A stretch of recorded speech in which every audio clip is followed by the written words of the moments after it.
Polar covalent bond के बारे में हम लोगों ने कल पढ़ा, परसों पढ़ा। Now we are going to learn about polarization. क्या होता है पोलराइजेशन? सुनो, जब दो एटम्स डिफरेंट इलेक्ट्रोनेगेटिविटी के मिलकर कोवेलेंट बॉन्ड बनाते हैं तो आपको मालूम है वो कोवेलेंट बॉन्ड जो होता है वो प्योर कोवेलेंट बॉन्ड नहीं होता, वो बॉन्ड पार्शियल पोलर नेचर का होता है। जैसे ए और बी, एक एटम ए था और एक एटम बी था, दोनों की इलेक्ट्रोनेगेटिविटीज़ क्या थी? डिफरेंट थी। दोनों की इलेक्ट्रोनेगेटिविटी डिफरेंट थी, तो उस केस में क्या हुआ, ये इलेक्ट्रॉन पेयर जो है वो किसकी तरफ सरक गई? जहाँ बी की तरफ सरक गई। That electron pair shifted to more electronegative atom. और इस तरीके से क्या हुआ, इनके बीच में बॉन्ड तो बना भैया, ये इलेक्ट्रॉन पेयर पर दोनों का साझा रहा, ए का भी साझा रहा, और but that electron pair has been shifted to more electronegative element.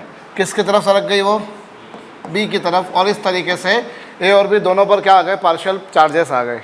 ए पर आ गया पार्शियल पॉजिटिव चार्ज, बी पर आ गया पार्शियल।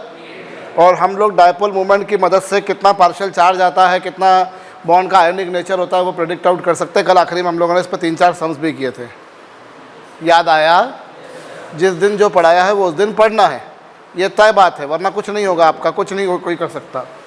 ये हम लोग जानते हैं, ठीक है। अब यहाँ क्या हुआ ज़रा समझिएगा भाई, ए पर है पार्शियल पॉजिटिव चार्ज और बी पर क्या है? बी पर क्या है? Partial negative charge. ए पर है पार्शियल पॉजिटिव और बी पर है पार्शियल नेगेटिव। ये है बी का इलेक्ट्रॉन क्लाउड। ये क्या है? बी का इलेक्ट्रॉन क्लाउड। इलेक्ट्रॉन क्लाउड मतलब जहाँ इलेक्ट्रॉन मिलते हैं, जहाँ जहाँ तक इलेक्ट्रॉन के मिलने की पॉसिबिलिटी है, जैसे तुम दूसरी भाषा में ऑर्बिटल भी कहा करते हो। तो ये क्या है? बी पर कौन सा चार्ज आया है? नेगेटिव चार्ज आया है। ये बी का क्या है? ये क्या है बी का? ये बी का इलेक्ट्रॉन क्लाउड है, ठीक है। इलेक्ट्रॉन क्लाउड का शेप कैसा होता है? स्फेरिकल होगा। ये जो है इलेक्ट्रॉन क्लाउड, ये कैसा है? ये इलेक्ट्रॉन क्लाउड जो है ये है अनडिस्टॉर्टेड।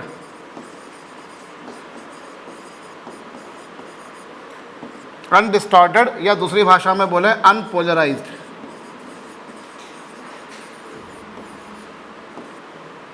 ये इलेक्ट्रॉन क्लाउड कैसा है? या तो यूं बोला जाए कि अनडिस्टॉर्टेड या फिर क्या? अनपोलराइज्ड, ठीक है। ये बी का इलेक्ट्रॉन क्लाउड है। भाई ए और बी दो डिफरेंट इलेक्ट्रोनेगेटिविटी के एटम्स ने, दो डिफरेंट इलेक्ट्रोनेगेटिविटी के एलिमेंट्स ने मिलकर कोवेलेंट बॉन्ड बनाया। That bond is not purely covalent, that bond is partial covalent. That electron pair has been shifted to more electronegative atom. Like अगर यहाँ पर बी इलेक्ट्रोनेगेटिव तो बी की तरफ वो सरक गई, और इस तरीके से ए और बी दोनों पर आंशिक धनात्मक और ऋणात्मक आवेश आ गए। A and B are partially charged. A पर आ गया पार्शियल पॉजिटिव चार्ज और बी पर क्या आ गया? पार्शियल। और इस तरीके से बी का अगर इलेक्ट्रॉन क्लाउड को देखा जाए तो इलेक्ट्रॉन क्लाउड जो होगा दैट वुड बी ऐसा स्फेरिकल होना चाहिए। कैसा होना चाहिए? स्फेरिकल शेप का होना चाहिए। अब ये कौन सा है? अनडिस्टॉर्टेड या फिर दूसरी भाषा में क्या? अनपोलराइज्ड, ठीक है। लेकिन होता क्या है?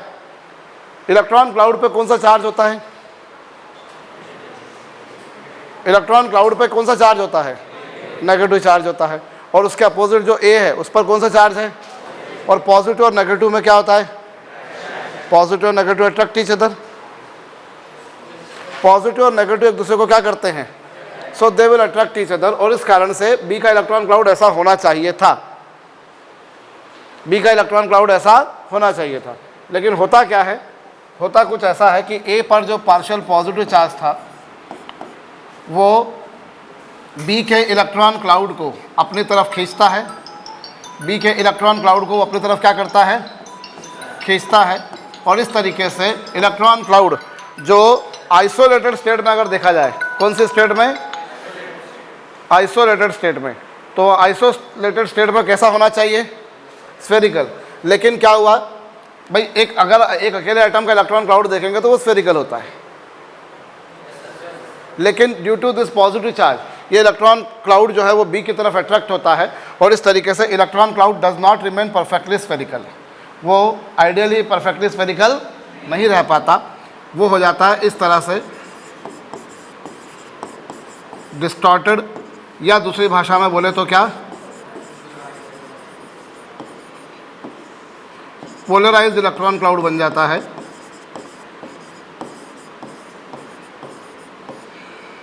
पोलराइज्ड इलेक्ट्रॉन क्लाउड बन जाता है, डिस्टॉर्टेड बन जाता है।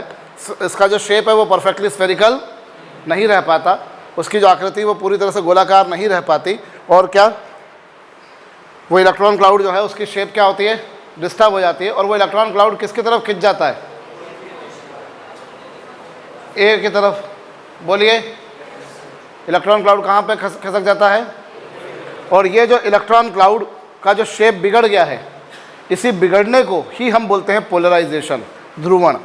This disturbance, this distortion, this deviation, this departure from the expected shape of electron cloud of an ion, B ने एन आयन बनाया ना भैया, एक क्या है, कैटायन है, और बी क्या है, तो एन आयन के इलेक्ट्रॉन क्लाउड की शेप में जो डिस्टर्बेंस आया है, उसमें जो डेविएशन आया है, उसमें जो डिपार्चर आया है,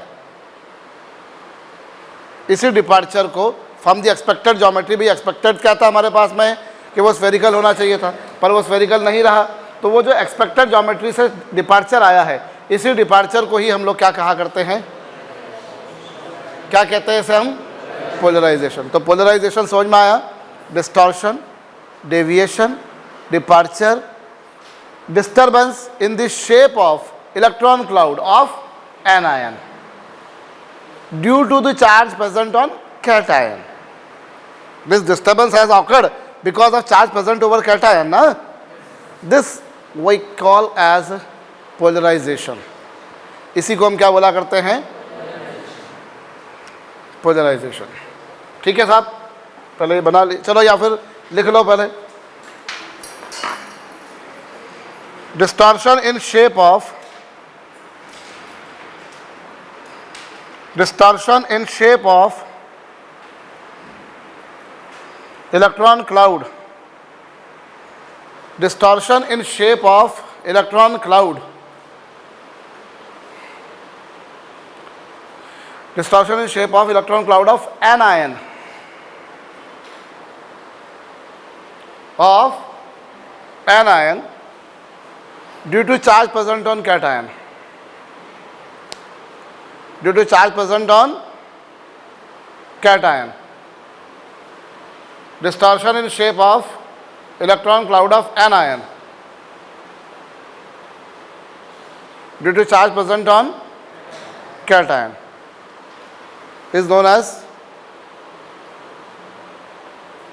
polarization.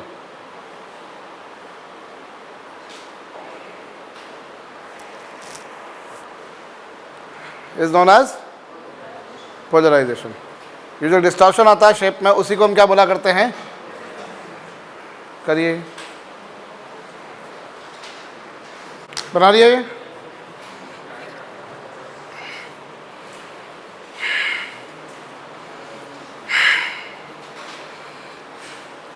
अब मुझे एक बात बताइए, इस पोलराइजेशन के कारण क्या होगा, बॉन्ड का पोलर नेचर क्या होगा, बढ़ेगा कि घटेगा, पोलराइजेशन के कारण, बट ऑब्वियस सी बात है पोलर नेचर क्या होगा, यानी कि कोवलेंट नेचर क्या होगा।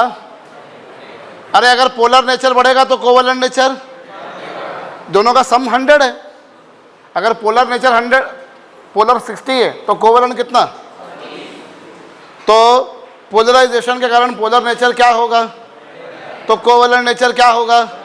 आज तक जब भी मैंने पूछा मुझे यही जवाब मिला है, पर यह बिल्कुल उल्टा है। Everyone says the same thing. Somehow हमारे बैक ऑफ माइंड, हमारे माइंड में कहीं ना कहीं एक बात आती है कि यार polarization will bring polar nature, will introduce more polar nature, but obvious सी बात है सर, नहीं, इस पोलराइजेशन के कारण कोवलेंट नेचर बढ़ता है। क्या हुआ, अगर ये अनडिस्टॉर्टेड होता तो ये इलेक्ट्रॉन क्लाउड देखो आप ऐसा था, इस पोलराइजेशन के कारण क्या हुआ, ये इलेक्ट्रॉन क्लाउड वापस से किसकी तरफ सरका, तो बॉन्ड वापस से ए की तरफ सरक रहा है, और बॉन्ड पर जितना बीच में घुसेगी उतना वो कोवलेंट होगा। तो अगर ये डिस्टॉर्टेड नहीं रहता तो ये इलेक्ट्रॉन क्लाउड बी की तरफ सरका हुआ था, सरका हुआ था या नहीं? लेकिन अभी क्या हुआ,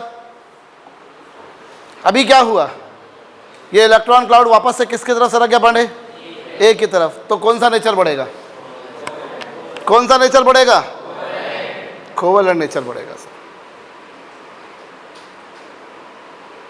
polarisation increases covalent nature, more polarization more is the covalent nature। बात समझ में आई? क्या कहा मैंने? पोलराइजेशन जितना ज़्यादा होगा कोवेलेंट नेचर क्या होगा, उतना ज़्यादा होगा। यह है फजन रूल। फजन रूल क्या बोलता है? More is the polarization more is the covalent nature. Actually we use to say कि हम हमेशा इसका उल्टा ही सोचते हैं कि पोलराइजेशन बढ़ेगा तो पोलर नेचर बढ़ेगा, क्योंकि वो वर्ड ऐसा है ना, पोलर पोलर, तो कहीं ना कहीं बैक ऑफ द माइंड हमारे दिमाग में वही एक इमेज की घंटी बजती है। पर है इसका क्या भैया? इसका विपरीत है। बोलो। तो पोलराइजेशन क्या ब्रिंग करता है? Fajans rule states that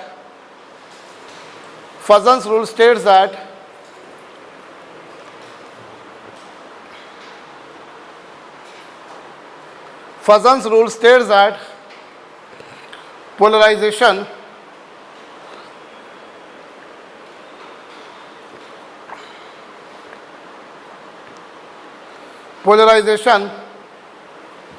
increases covalent nature।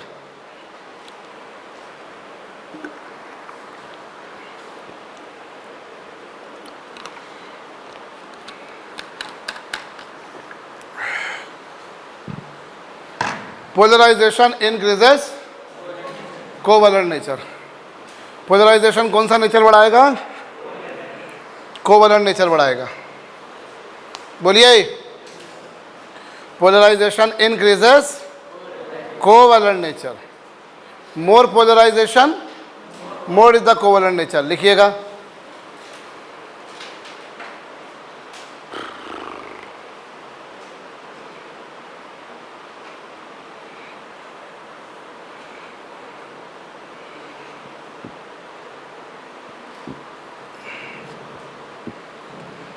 more polarization more is the covalent nature। Understood? सुनाई नहीं दिया मुझको? चलिए अब इससे संबंधित हम पॉइंट समझते हैं भैया। ये कैटायन जितना छोटा होगा, कैटायन क्या होगा? जितना छोटा, इसकी पोलराइजिंग पावर उतनी ज़्यादा होगी। मतलब ये उतना ज़्यादा क्या लाएगा? पोलराइजेशन। कैटायन जितना छोटा होगा इसकी पोलराइजिंग पावर क्या होगी? उतनी ज़्यादा। और जितनी ज़्यादा इसकी पोलराइजिंग पावर होगी पोलराइजेशन उतना ज़्यादा होगा। पोलराइजेशन जितना ज़्यादा होगा कोवेलेंट नेचर भी उतना ज़्यादा होगा। लिखो। Smaller the cation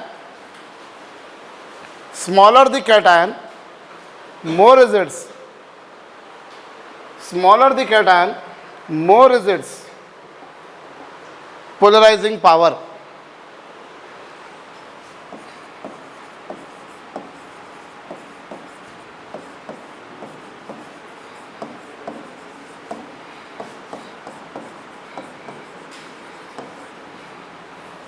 Smaller the cation, more is its polarizing power। Cation जितना छोटा होना है उसकी पोलराइजिंग पावर क्या होगी? Smaller the cation more is its polarizing power. और जितनी ज़्यादा पोलराइजिंग पावर होगी पोलराइजेशन उतना ज़्यादा होगा। पोलराइजेशन जितना ज़्यादा होगा पोलर नेचर भी उतना ज़्यादा होगा। बोलो। इधर ध्यान दो। ऑर्डर ऑफ कोवेलेंट नेचर के बारे में बात करता हूँ मैं, गौर करिएगा। भाई ये लिथियम क्लोराइड, ये सोडियम क्लोराइड, ये पोटेशियम क्लोराइड, ये रुबिडियम क्लोराइड और ये सीजियम क्लोराइड। आप देखो सभी में एन आयन तो सेम है, Cl माइनस आयन। सभी में एन आयन कौन है? सेम है, Cl माइनस। कैटायन देखो आप क्या है? ये लिथियम और सोडियम में छोटा कौन है? तो इसका ये पोलराइजेशन ज़्यादा कर पाएगा, और पोलराइजेशन ज़्यादा करेगा तो कोवलेंट नेचर भी क्या लाएगा, तो इसका कोवलेंट नेचर ज़्यादा होगा। कुछ बात दिमाग में आई, नहीं आए समझ में? हाँ जी भाई, लिथियम और क्लोराइड, क्लोराइड तो सब में सेम आ रहा है। लिथियम और सोडियम में छोटा कौन है? लिथियम और सोडियम में छोटा कौन है? तो लिथियम की पोलराइजिंग पावर क्या होगी, और उसके कारण उसका कोवलेंट नेचर भी क्या होगा। So that lithium chloride will offer more covalent nature in comparison of this one. NaCl और पोटेशियम क्लोराइड में क्या होगा, छोटा कौन है? Na। तो Na ज़्यादा पोलराइज करेगा पोटेशियम के कंपैरिजन में, और ज़्यादा पोलराइज किया तो कोवलेंट नेचर भी को। अभी पोटेशियम और रुबिडियम बताओ मुझको, अरे बोलो यार। पोटेशियम,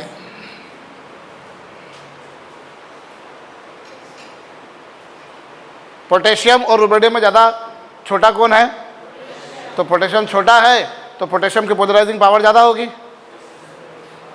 रुबिडियम और सीजियम में छोटा कौन है? रुबिडियम छोटा है, तो वो उसकी वो पोलराइजेशन ज़्यादा कर पाएगा। अरे कहो, पहले समझा करो भैया। तो ज़्यादा पोलराइजेशन जो जितना छोटा कैटायन है उसकी पोलराइजिंग पावर उतनी ज़्यादा होगी। हाँ जी, ठीक है। चलो एग्जाम्पल के तौर पे अभी अगर मैं आप ही से पूछूं, यहाँ पर ये है BeCl2, ये MgCl2, इधर स्ट्रांशियम क्लोराइड, बेरियम क्लोराइड। बोलो भैया, बेरिलियम और मैग्नीशियम में छोटा कौन है? बेरिलियम छोटा है सर। बेरिलियम छोटा है तो क्या होगा? कैटायन छोटा है, पोलराइजेशन ज़्यादा करेगा। पोलराइजेशन ज़्यादा करेगा तो कोवलेंट नेचर भी क्या होगा?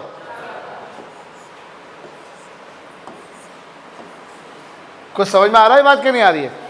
मेरी हाँ में हाँ मत मिलाओ, अपने इस ऊपर वाले माले का यूज़ करो। बात दिमाग में जा रही है कि नहीं? Between beryllium and magnesium beryllium is smaller, और ये डाउनवर्ड जाने पर साइज बढ़ता है यार, तो बेरिलियम का साइज छोटा है। तो बेरिलियम छोटा है तो पोलराइजेशन ज़्यादा करेगा भाई, और ज़्यादा पोलराइजेशन करेगा तो कोवलेंट नेचर क्या आना है भाई? ज़्यादा आना है कि नहीं आना है? बोलो, between magnesium and calcium which one is smaller one? Magnesium is smaller one, so it has more polarizing power, will offer more covalent nature. Say likewise. ठीक, तो कैटायन जितना छोटा होता है उसकी पोलराइजिंग पावर उतनी ज़्यादा होती है, पोलराइजेशन उतना ज़्यादा होता है, कोवलेंट नेचर उतना ज़्यादा। समझ में आई बात? करिए।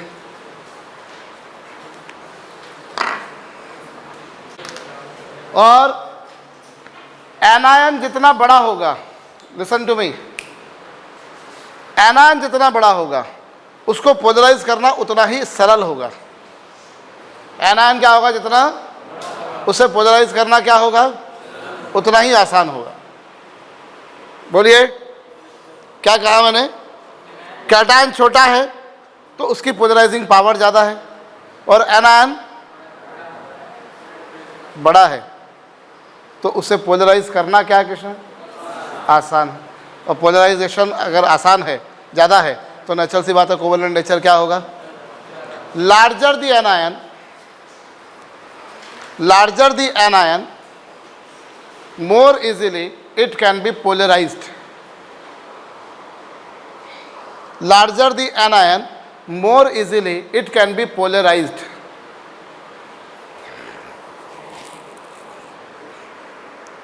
Larger the anion, more easily it can be.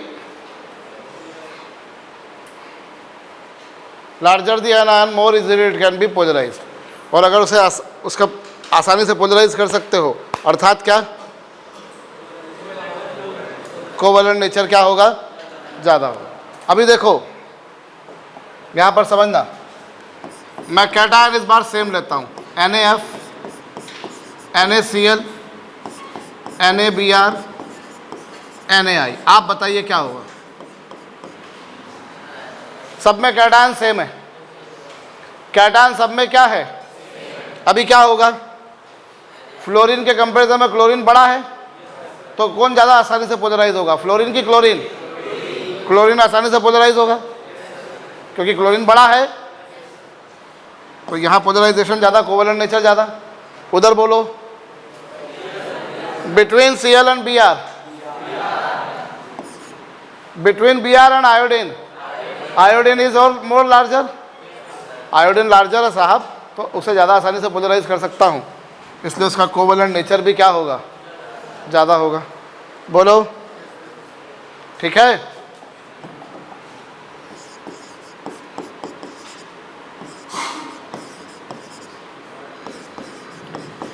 Hey my,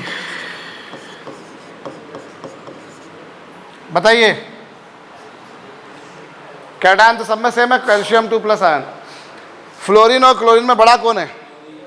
chlorine बड़ा है, तो क्लोरीन को ज़्यादा आसानी से पोलराइज कर सकते हो, तो कोवेलेंट नेचर भी ज़्यादा आएगा। बोलो नहीं, और बड़ा, समझ में आया कि नहीं आया?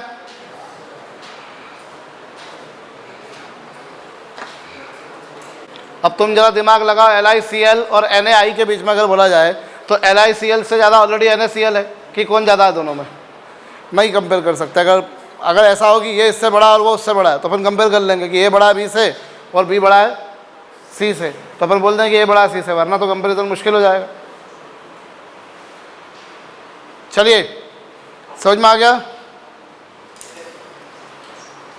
और तीसरी चीज़, कैटायन या एनायन दोनों में से अगर किसी पर भी ज़्यादा चार्ज है, चार्ज जितना ज़्यादा होगा, चार्ज क्या होगा, पोलराइजेशन भी क्या होगा, उतना ज़्यादा होगा।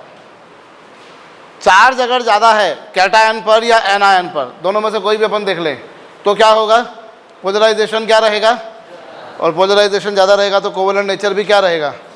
लिखो, larger the charge on cation और anion, larger the charge on cation or anion,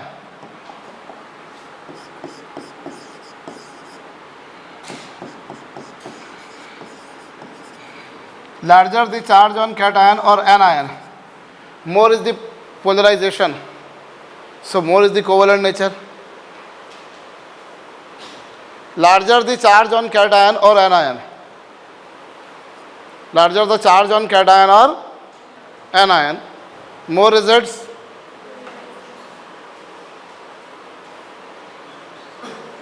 larger the charge on cation or anion, more is the polarization, hence more is the covalent nature.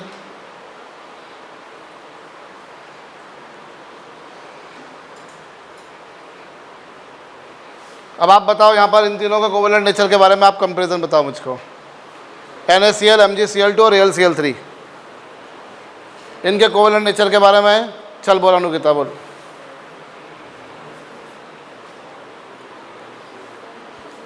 महिमा, महिमा गरिमा कौन बता रहा, बताओ, बोल।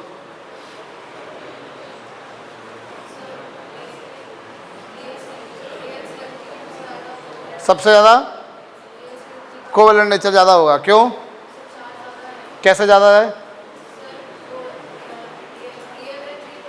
बढ़िया, शाबाश। एल्यूमिनियम पर 3+ है, कैल्शियम पर 2+ है, Na पर सिंगल+ है।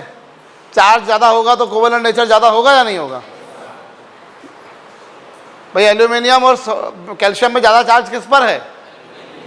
दिमाग को रखो यहाँ पर साथ में अपने, छोड़कर नहीं आना सो घर पे। Al पर ज़्यादा चार्ज है सर, Mg पर चार्ज कम है, और सोडियम पर चार्ज क्या होगा? तो इस पर चार्ज ज़्यादा है, इस पर चार्ज कम है, इस पर चार्ज और कम है, तो इसका कोवेलेंट नेचर ज़्यादा होगा, इसका कम होगा और इसका और भी कम होगा। बोलो ठीक। इसको आप दूसरी तरह से भी समझ सकते थे कि सोडियम के कंपेरिजन में मैग्नीशियम छोटा है और राइट में जाने पर साइज घटता है यार, तो सोडियम के कंपेरिजन में मैग्नीशियम छोटा है तो ज़्यादा पोलराइजेशन करेगा, कोवेलेंट नेचर ज़्यादा लाएगा। मैग्नीशियम के कंपेरिजन में एल्यूमिनियम और छोटा है तो और ज़्यादा पोलराइजेशन करेगा, समझे?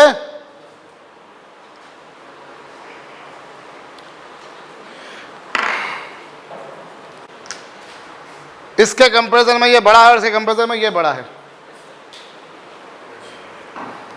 सॉरी एल्यूमिनियम छोटा है तो ज़्यादा पोलराइजेशन करेगा, ठीक है। मैग्नीशियम बड़ा है तो कम पोलराइजेशन करेगा, और सोडियम और भी बड़ा है तो पोलराइजेशन और भी कम करेगा। कहो तो पहला रूल क्या पढ़ा हमने पाटिल कि कैटायन जितना छोटा पोलराइजेशन पावर उसकी उतनी ज़्यादा होगी, और पोलराइजिंग पावर उसकी ज़्यादा होगी तो कोवेलेंट नेचर भी क्या होगा, ज़्यादा होगा। समझ में आ रही है बात? इसको मैं कुछ और तरीके से भी समझ सकता था, अगर मुझे पोलराइजेशन का फंडा नहीं पता था तब भी मैं पहचान सकता था इलेक्ट्रोनेगेटिविटी के डिफरेंस के बेसिस पर। क्लोराइड और लिथियम में इलेक्ट्रोनेगेटिविटी का डिफरेंस ज़्यादा होगा कि कम होगा?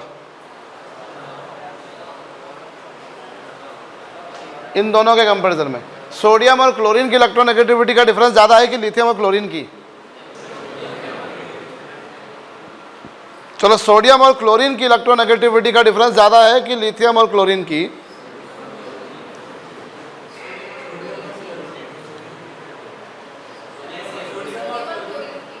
क्यों? क्लोरीन तो अपनी जगह वही इलेक्ट्रोनेगेटिव है, लेकिन लिथियम इलेक्ट्रोपॉजिटिव है, लेकिन सोडियम और ज़्यादा इलेक्ट्रोपॉजिटिव है। सोडियम ज़्यादा इलेक्ट्रोपॉजिटिव है भाई, क्लोरीन तो अपनी जगह इलेक्ट्रोनेगेटिव है, लिथियम इलेक्ट्रोपॉजिटिव है, लेकिन सोडियम और ज़्यादा इलेक्ट्रोपॉजिटिव, तो वहाँ जो डिफरेंस आएगा वो और ज़्यादा आएगा।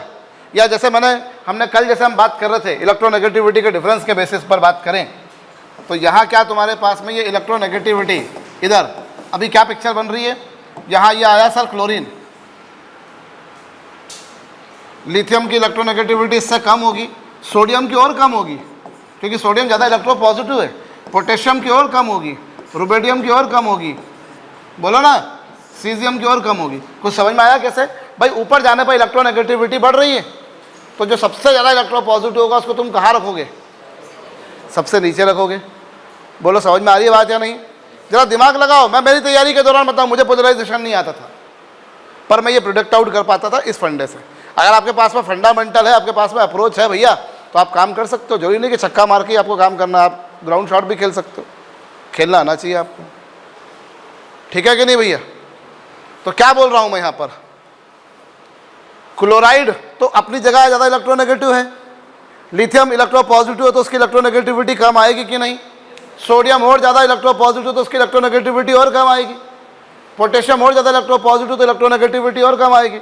अब इस तरीके से देखा जाए तो ये फासला, यहाँ इलेक्ट्रोनेगेटिविटी का डिफरेंस यहाँ कम है, यहाँ डिफरेंस ज़्यादा है, यहाँ डिफरेंस और ज़्यादा है, यहाँ डिफरेंस और ज़्यादा है, और इलेक्ट्रोनेगेटिविटी का डिफरेंस सर बढ़ता जा रहा है, तो आयोनिक नेचर बढ़ता जाएगा तो कोवेलेंट नेचर घटता जाएगा। तो इसका आयोनिक नेचर सबसे ज़्यादा है। अगर सीजियम क्लोराइड का आयोनिक नेचर सबसे ज़्यादा है तो सर कोवेलेंट नेचर सबसे कम आएगा। बोलो क्या कहा मैंने? कुछ समझ में आया? मेरी हाँ में हाँ मत मिलाओ, दिमाग लगाओ।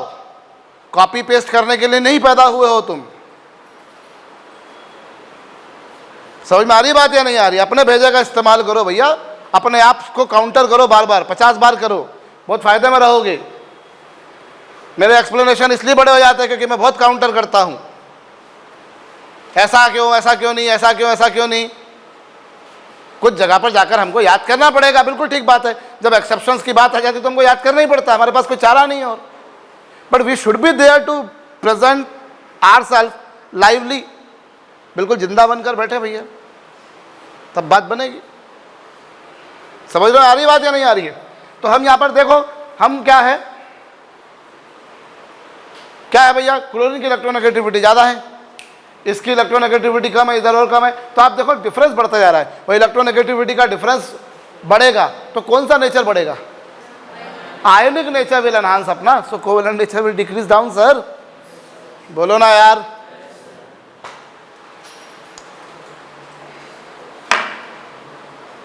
ऐसे ही जरा इधर तुम लोग खुद से दिमाग लगाने का प्रयास करो भैया, कुछ इधर इसमें कोशिश करो।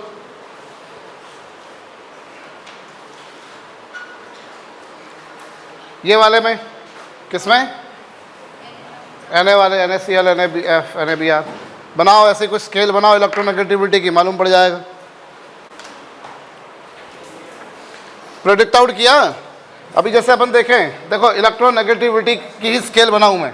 Listen, if I draw electronegativity, अभी आपको मालूम है सोडियम की इलेक्ट्रोनेगेटिविटी क्या होगी? सबसे कम होगी। आयोडीन की रिलेटिवली ज़्यादा, ब्रोमीन की और ज़्यादा, क्लोरीन की और ज़्यादा, और फ्लोरीन की क्या? तो इलेक्ट्रोनेगेटिविटी का डिफरेंस यहाँ पर क्या आ रहा है? कम आ रहा है। यहाँ डिफरेंस क्या आ रहा है? यहाँ डिफरेंस बढ़ता जा रहा है। और डिफरेंस बढ़ता जाएगा तो कौन सा नेचर बढ़ेगा? आयनिक नेचर बढ़ेगा। तो ऑब्वियस सी बात है कोवेलेंट नेचर कम होगा। So this would offer maximum covalent nature. इसका आयनिक नेचर सबसे कम है तो कोवेलेंट नेचर सब तो ज़्यादा आएगा भाई। देख लो तुसी, अरे बोलिए, अंडरस्टूड? तो पोलराइजेशन के तरह से भी समझ सकते हो, इलेक्ट्रोनेगेटिविटी के डिफरेंस के बेसिस पर भी समझ सकते हो। बोलिए, ठीक है। और मैंने तुमको पिछले 2-3 दिन से मैं बोल रहा हूँ कि जो ऑर्डर्स होती हैं बहुत इंपॉर्टेंट होती हैं। ऑर्डर, और ऑर्डर आप याद नहीं कर सकते, हाँ एक्सेप्शन जितनी हैं वो याद करने की हैं। और मैं पुनः आपसे बोल रहा हूँ कि कम से कम जितनी एक्सेप्शंस हैं उनकी आप अलग से कॉपी बना के चलो और साथ के साथ लेके चलो। ठीक है भैया, साथ के साथ में लेके चलो। अपनी जो भी एक्सेप्शन आई, जैसे अपन ने कल एक देखा था कि उसमें डायपोल मूवमेंट का ऑर्डर अपन ने देखा था, तो अपने को था कि CH3F का सबसे ज़्यादा होना चाहिए था, पर मिला किसका था सबसे ज़्यादा? CH3Cl का। मिला कि नहीं? तो बीच में एक अपने को इरेगुलरिटी मिली। तो जो एक्सेप्शंस आ रहे हैं वो सारे अपन अपनी अलग से कॉपी बना कर चलें। सफलता आपकी अप्रोच दिलाती है आपको, आप कितनी डिटर्मिनेशन के साथ में लगे हुए हो। पकी पकाई चीज़ें तो बहुत सारे लोग दे देंगे तुमको, और देते हैं पकी पकाई चीज़ें तुमको। आज की डेट में तो मतलब एक टाइम था जब बुक्स खरीद के लाना पड़ती थी बाज़ार से। आज की डेट में तुमको सारा टेलीग्राम चैनल पड़े हुए भर भर के, खूब लोगों ने कर रखा है, उसके ऊपर डाल रखा है। लेकिन एंड ऑफ द डे क्या काम आता है भैया? एंड ऑफ द डे आपने जो पढ़ा आपको वो काम आता है। सफलता कहीं पड़ी हुई थोड़ी ना कि उठा ली और रख ली जेब में। फिर तो दौड़ना पड़ता है, भागना पड़ता है और लगातार दौड़ना पड़ता है।